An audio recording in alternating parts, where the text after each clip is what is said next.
Hello friends, आज हम इस सेशन में डिस्कस करेंगे स्टरलाइजेशन एंड डिसइंफेक्शन के बारे में। आज हम इस सेशन में देखेंगे स्टरलाइजेशन प्रोसेस डिसइंफेक्शन क्या होता है, उसके डिफरेंट टाइप्स को हम देखेंगे कि मतलब किस के मेथड्स के तुम स्टरलाइजेशन डिसइंफेक्शन कर सकते हैं। हम स्टार्ट करते हैं इस सेशन को आज के।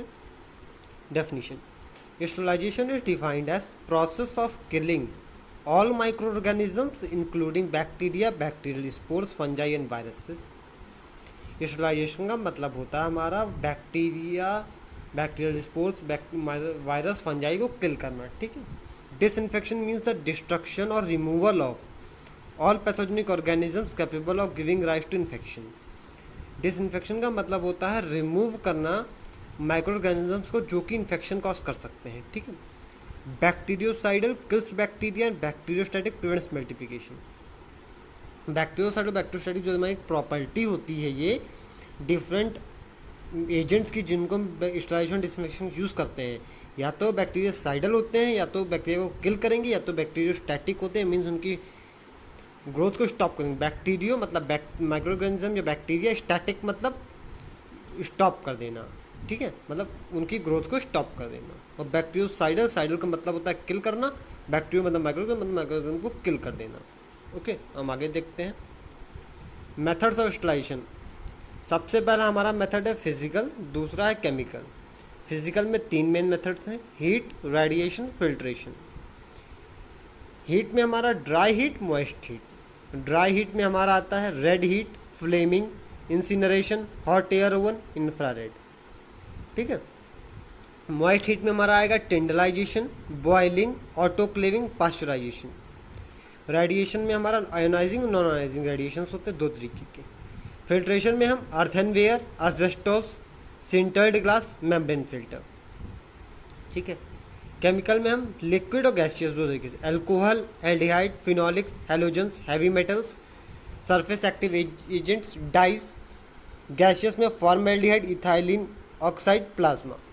ये एक हमारा चार्ट है जिसके हम शॉर्ट फॉर्म में हम सारे मेथड्स को बना सकते हो। ये पिक्चर आप यूज़ कर सकते हो एग्जाम में प्रेजेंट करने के लिए, अगर मेथड स्टरलाइजेशन आता है आपके तो, क्योंकि शॉर्ट फॉर्म में आप एक एग्जामिनर को एक ओवरव्यू दे सकते हो कि हाँ ये मेथड्स होते हैं।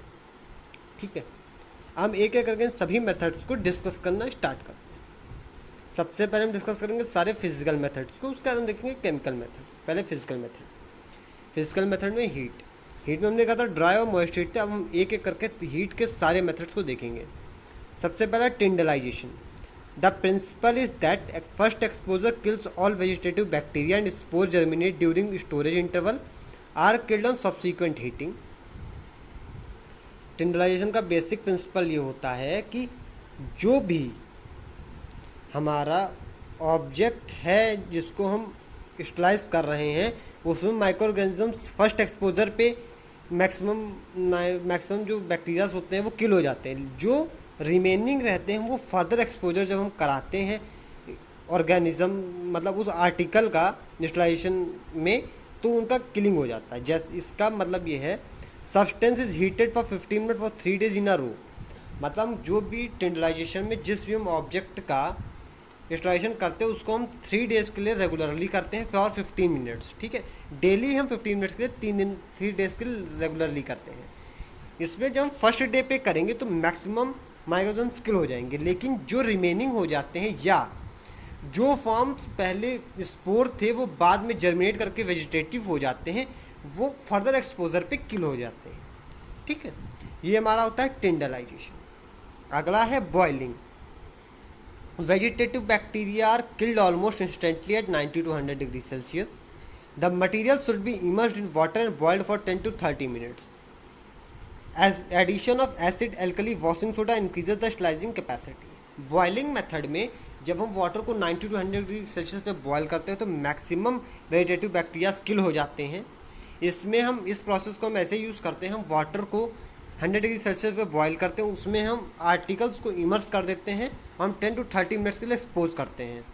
ठीक है। अगर हम उस वाटर में एसिड एल्कली वॉशिंग सोडा को ऐड कर देते हैं तो उसकी स्टरलाइजिंग कैपेसिटी इंक्रीज हो जाती है। ठीक है। जैसा हम पिक्चर में देख सकते हैं कि हमारा ये दो आर्टिकल्स है, दोनों में हम देख सकते हैं, एक में ग्लास के आर्टिकल्स रखे, एक में मेटल आर्टिकल्स रखे, इनको हम स्टरलाइज कर रहे हैं। ये मेथड आपको याद होगा कि हम घर में भी जो बेबी की बॉटल्स होती, मिल्क की बॉटल्स होती, जिसमें बच्चों को दूध देते हैं घर में, उन बॉटल्स को भी हम बॉइलिंग करके ही स्टरलाइज करते हैं। वो भी एक स्टरलाइजेशन का तरीका वो भी यही होता है, ठीक है। थर्ड हमारा autoclaving. The principle is that water boils when its vapor pressure equals that of surrounding atmosphere. Hence, pressure inside the vessel increases, the temperature at which water boils also increases. Autoclaving का main principal हमारा ये होता है, water boils, water तब boil करता है जब vapour pressure जो होता है वो इक्वल हो जाता है हमारे सराउंडिंग एटमॉस्फेयर के प्रेशर पे। मतलब हमारा जो आर्टिकल के अंदर जो वेपर प्रेशर है वो जब हमारे सराउंडिंग एटमॉस्फेयर के प्रेशर से इक्वल हो जाता है तब हमारे इंस्ट्रूमेंट ऑटोक्लेव के अंदर का वाटर बॉयल करना स्टार्ट होता है, ठीक है। और हमारा जितना प्रेशर इंक्रीज करेगा वेसल के अंदर उतना ही टेम्परेचर इंक्रीज होगा जिस पे वाटर बॉयल करेगा, ठीक है। इस मेनली हमारा इसमें स्टीम जो प्रोड्यूस होता है उसमें हम 121 डिग्री सेल्सियस पे वाटर को बॉयल करते हैं 15 LBS प्रेशर पे 15 to 20 मिनट्स के लिए, ठीक है। हमारा इसमें जैसा हम इस पिक्चर में देख सकते हैं हमारा ये ऑटोक्लेव है, इसके अंदर एक बिन लगी होती है, ठीक है। उसके अंदर वो जो बिन लगी होती है उस बिन में हम इंस्ट्रूमेंट्स को प्लेस करते हैं, उसका जो वाटर से स्टीम निकलता है वो स्टीम हमारा यूज़ होता है इंस्ट्रूमेंट्स के स्टरलाइजेशन के लिए, ठीक है। तो हम 121 डिग्री सेल्सियस पे बॉयल करते हैं 15 LBS प्रेशर पे 15 to 20 मिनट्स के लिए। हमारा इसका बेसिक प्रिंसिपल ये है कि वेपर प्रेशर वेसल में और सराउंडिंग एटमॉस्फेयर का प्रेशर इक्वल होगा तब हमारा वाटर बॉयल करेगा, ठीक है। हम आगे देखते हैं। Pasteurisation done for liquids heated at 65 degrees Celsius for 15 minutes and cooled for 1 to 2 hours at room temperature. Process is repeated 3 times. All endospores and vegetative forms are killed. Some endospores convert into vegetative forms on cooling, killed when temperature is 65 degrees Celsius again.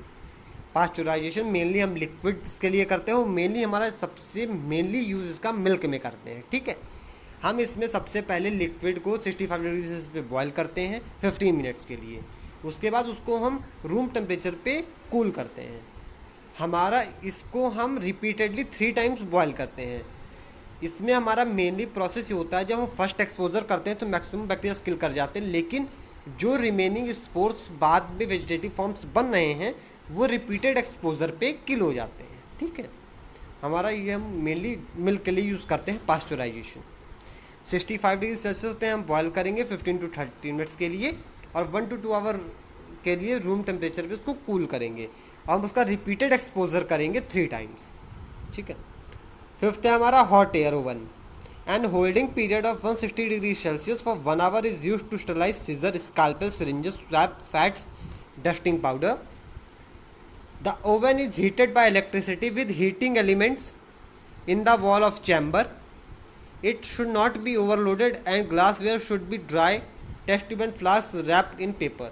Hot air oven में हम 160 degree Celsius पे हम इसको electricity की help से हम इसमें जो हीट होती है वो क्रिएट करते हैं। 160 डिग्री सेल्सियस का हम टेम्परेचर क्रिएट करेंगे। हम इसमें जो भी ऑब्जेक्ट होता है उसको हम 160 डिग्री सेल्सियस पे 1 आवर के लिए प्लेस कर देते हैं। हम इसमें स्कालपेल, सीजर, सिरिंजेस, स्वैप्स को हम स्टरलाइज कर सकते हैं, ठीक है। हमारा इस ओवन में हम इलेक्ट्रिसिटी का यूज़ करते हैं जो कि हम और हमारे हीटिंग एलिमेंट जो हमारा हीट प्रोड्यूस करते हैं वो इसके वॉल्स में प्रेजेंट होते हैं, ठीक है। और हम इंस्ट्रूमेंट्स को इस तरीके से प्लेस करते हैं ताकि हीट का मूवमेंट इंस्ट्रूमेंट्स के बिटवीन से ईजिली हो सके। और हम अगर कोई ग्लास वेयर प्लेस कर रहे हैं तो उसको हम ड्राई करेंगे, पहले फुली ड्राई होना चाहिए। अगर हम टेस्ट ट्यूब प्लेस कर रहे हैं या फ्लास्क को प्लेस कर रहे हैं तो उनको हम पेपर में रैप करेंगे वरना वो ब्रेक डाउन हो जाएंगे, ठीक है। जैसे इस पिक्चर में देख सकते हैं हमारी कई सारी कंपार्टमेंट बने हुए हैं। हमारे ये कंपार्टमेंट हैं 2, इनमें हम प्लेस करते हैं मटेरियल को, इंस्ट्रूमेंट्स को, इनमें उनका स्टरलाइजेशन और हमारे वॉल्स में हीटिंग एलिमेंट प्रेजेंट होता है जो कि हीट प्रोड्यूस कर सकता है, ठीक है, जो हमारा रिस्पॉन्सिबल होता है स्टरलाइजेशन प्रोसेस के लिए। आगे हम देखते हैं इंसिनरेशन।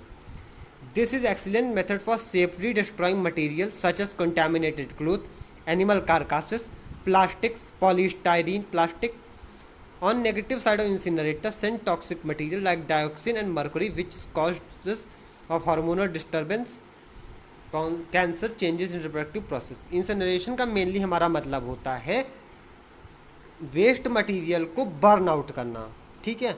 हम इसमें इसका हम यूज़ कर सकते हैं मेनली कंटामिनेटेड क्लोथ्स के लिए, एनिमल कारकासेस, प्लास्टिक्स के लिए, पॉलीस्टाइरिन वेस्ट के लिए, ठीक है। हम इस लेकिन इसका एक नेगेटिव एस्पेक्ट ये है कि जब इसमें हम मर्क्यूरियल प्रोडक्ट को और जब मटीरियल्स को कर मतलब इंसिनरेट करते हैं तो उसमें कभी कभार डाइऑक्सिन प्रोड्यूस होता है और मरकरी प्रोड्यूस होता है। मरकरी का सोर्स हमारा स्फिग्नोमैनोमीटर, ब्रेक जो डैमेज हो चुका है, या डैमेज्ड हमारा थर्मोमीटर, ये सोर्स होते हैं। जब ये हमारे इन्वायरमेंट में रिलीज होते हैं तो ये हमारा इंडिविजुअल को उनके बॉडी में चेंजेस लाते हैं, जैसे हार्मोनल डिस्टर्बेंस हो गया, हार्मोनल मिमिकिंग हो गया, कैंसर कॉज कर सकते हैं, क्योंकि हमारा मर्क्यूरी एक कैंसर का मेजर कॉज होता है, और हमारा मर्क्यूरी एक पॉइजन भी एक लोगों की डेथ को भी कॉज कर सकता है। चेंजेस इन रिप्रोडक्टिव प्रोसेस में भी एक मेजर चेंज हमारा मर्क्यूरियल प्रोडक्ट डाइऑक्सिन ला सकते हैं, ठीक है। ये एक इसका नेगेटिव एस्पेक्ट है इंसिनरेशन का। इंसिनरेशन का मेन ईजिली मीन्स है कि हम बर्न आउट करते हैं चीज़ों को, बस। अगला है हमारा flaming. The article is placed over flame till they become red hot. Example mouth of culture tube, cotton wool plugs, glass lights. Flaming का मतलब होता है हम मटेरियल को या इंस्ट्रूमेंट को डायरेक्ट एक्सपोज कराते हैं फ्लेम से, और जब तक उसको तब तक हम हॉट करेंगे जब तक वो रेड कलर में ना हो जाए, एकदम रेड हॉट ना हो जाए, ठीक है। इसमें हम ग्लास स्लाइड को कर सकते हैं, माउथ ऑफ कल्चर ट्यूब को कर सकते हैं, कॉटन वूल प्लग्स को कर सकते हैं। एर्थ है हमारा sunlight, exposing the direct instruments to the sunlight. जैसा इस पिक्चर में देख सकते हैं हमारा हम डायरेक्टली, जैसा देख सकते हैं ये हमारा इंस्ट्रूमेंट है, हम डायरेक्टली उसको प्लेस कर रहे हैं सनलाइट में स्टलाइज करने के लिए, ठीक है। हमारा एक सनलाइट बहुत मेजर सोर्स है स्टलाइजेशन का। फिल्ट्रेशन हमने पहला हमने पढ़ा हीट मेथड था, सेकंड हमारा अब आएगा फिजिकल मेथड में filtration. It is used for heat labile liquids and filter disc. Filtration mainly हम लिक्विड्स के लिए ही स्पेशली यूज़ कर सकते हैं। पहला हमारा है candle filter, used for purification of water for industrial and drinking purpose. They are of two types, unglazed ceramic filters, example Chamberland filter, and second is diatomaceous filter, example Berkefeld and Mandel filters. मतलब जो candle filter होते हैं ये mainly हमारे water के purification के लिए use होते हैं इंडस्ट्रीज़ में, या नॉर्मली ड्रिंकिंग पर्पस के लिए भी यूज़ होते हैं घर हाउसेस में। ये मेनली दो तरीके के होते हैं, एक सेरामिक फ़िल्टर, दूसरा डायटोमोसियस फ़िल्टर। सेरामिक फ़िल्टर हमारा एग्जांपल है चैम्बरलैंड फ़िल्टर, और डायटोमोसियस फ़िल्टर का एग्जांपल है बार्केफेल्ड एंड मैंडलर फ़िल्टर, ठीक है। हम जैसा इस पिक्चर में देख सकते हैं हमारा ये कैंडल फ़िल्टर है, जैसा पिक्चर में हमारा एक कैंडल फ़िल्टर है। हमारा यहाँ से ये इनलेट, हम यहाँ से वाटर को इंसर्ट करते हैं, ये इनलेट है हमारा, ठीक है। हमारे ये ट्यूब्स हैं जिनमें वाटर स्टोर होता है, ठीक है, वाटर फिल्टर होता है। यहाँ से हम फिल्ट्रेट निकाल देते हैं जो भी वेस्ट प्रोडक्ट होता है, ठीक है। ये हमारा कैंडल फिल्टर हो गया। सेकंड हमारा है asbestos filter, disposable single use disc. They have high adsorbing capacity and tend to alkalinize filtered liquids. The carcinogenic potential of asbestos has discouraged their use. Asbestos filter जो हमारा होता है इसमें एक सिंगल डिस्क होती है जो कि डिस्पोजेबल डिस्क होती है, जिसको हम यूज़ करते हैं मेनली फिल्ट्रेशन के लिए, जो कि हमारा मेनली फ़िल्टर प्रोसेस को परफॉर्म करता है। डिस्क उसको हम यूज़ करते हैं जो कि डिस्पोजेबल होती है। वो डिस्क में बहुत ही हाई एब्जॉर्बिंग कैपेसिटी होती है और वो फिल्टर्ड लिक्विड को अल्कलाइन। थर्ड हम देखेंगे sintered glass filter. These are prepared by heat fusing finely powdered glass particles of graded sizes. They have low absorptive property and can be cleaned easily but are brittle and expensive. Sintered glass filter हमारे जो होते हैं ये prepare होते हैं heat fusing finely powdered glass particles से। ये हमारे थोड़ा एक्सपेंसिव होते हैं और ब्रिटल होते हैं, ठीक है। फोर्थ है membrane filter, made up of cellulose esters और other polymers, have largely replace other types of filter. Used in water purification and analysis, sterilisation and sterility testing. हमारा इसमें क्या होता है, हमारा एक फ़िल्टर मेम्ब्रेन होती है जो कि हमारे सेलुलोज ईस्टर से और दूसरे पॉलीमर से बनी होती है। इसकी एब्जॉर्प्टिव कैपेसिटी बहुत ज़्यादा होती है, माइक्रो ऑर्गेनिजम्स को अपने अंदर ट्रैप कर लेती है। ये हम मेनली वाटर प्यूरिफिकेशन के लिए, वाटर एनालिसिस, स्टरलाइजेशन और स्टेरिलिटी टेस्टिंग के लिए यूज़ कर सकते हैं। ठीक है, अगला है हमारा radiation, non ionising radiation. Electromagnetic rays with wavelength longer than those of visible light are used, which are absorbed to a large extent as heat.